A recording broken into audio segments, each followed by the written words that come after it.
എന്റെ അമ്മേ. ഓ. ഇച്ചായ കുറച്ച് കഞ്ഞി എടുക്കട്ടെ. അതിൽ കുറച്ച് വിഷം കൂടെ കലക്കിത്താ. ഇവിടെ പല്ലുവേദന എടുത്ത് ജീവൻ പോവാ. അവളുടെ ഒരു കഞ്ഞി. ആ ചെറിയാച്ചൻ മരുന്ന് മേടിക്കാൻ പോയിട്ട് എവിടെ പോയി കിടക്കുവാ? ഞാൻ വിളിച്ചായിരുന്നു, ആളിപ്പം വരും. ഒരു പല്ലുവേദന വന്നപ്പോ ഇങ്ങനെയൊക്കെയാണോ പെരുമാറുന്നത്? അപ്പൊ 2 ദിവസം വെച്ച് ഞങ്ങളുടെയൊക്കെ അവസ്ഥ തന്നെയാണ്.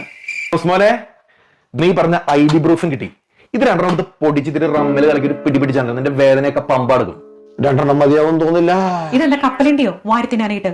വായത്ത് വല്ല ആൾസർ പിടിക്കും കേട്ടോ മനുഷ്യ. ഇതിന് എത്ര ഡോളറായി? അതിന് $12. $11 50 സെന്റിന് ആ നോർത്തിലെ ഫാർമസി കിട്ടുമായിരുന്നല്ലോ. 50 സെന്റ് വെറുതെ കളഞ്ഞല്ലോ ഇവിടെ. നിനക്ക് ഇത്ര വലിയ വേദനയാണെങ്കിൽ നിനക്ക് ഒരു ഡെന്റിസ്റ്റിനെ കണ്ടാ പല്ല് പറപ്പിച്ചൂടെ? ഞാനത് പറഞ്ഞതാണ്. അപ്പം പറയുവാണ് 2 മാസം കഴിഞ്ഞിട്ട് നാട്ടിൽ പോകാൻ ടിക്കറ്റ് എടുത്തിട്ടുണ്ടല്ലോ, നാട്ടിൽ പോയിട്ട് ഡെന്റിസ്റ്റിനെ കണ്ട് പല്ല് പറിക്കാന്ന്. വേണ്ടാ, അതുവരെ ഞാൻ ഈ ഗുളിക വെച്ച് അഡ്ജസ്റ്റ് ചെയ്തോ. ഇവിടെ 3-4 ഇൻവെസ്റ്റ്മെന്റ് പ്രോപ്പർട്ടി ഉണ്ട്. പക്ഷെ വേദന എടുത്ത് ചത്താലും പല്ല് പറിക്കാൻ നാട്ടിൽ പോണം.